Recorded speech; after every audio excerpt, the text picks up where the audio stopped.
This study that we've done is to set the record straight.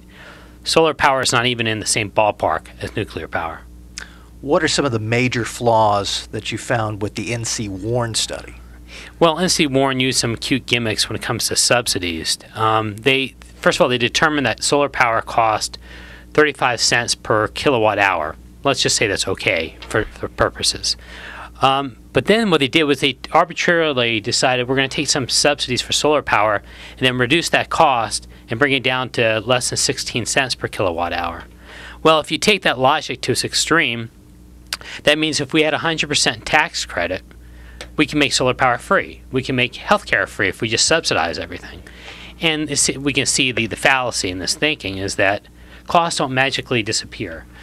We all have to pay for those costs. So the cost for our consumers may be less than 16 cents, but as taxpayers are still paying those costs through the subsidies. So that's a problem. But even worse, what they did was when they looked at the cost of nuclear power, they didn't do the same exact thing for nuclear power as they did for solar power.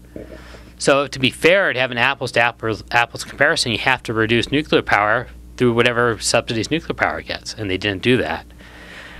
Their costs are also widely inconsistent with reliable sources.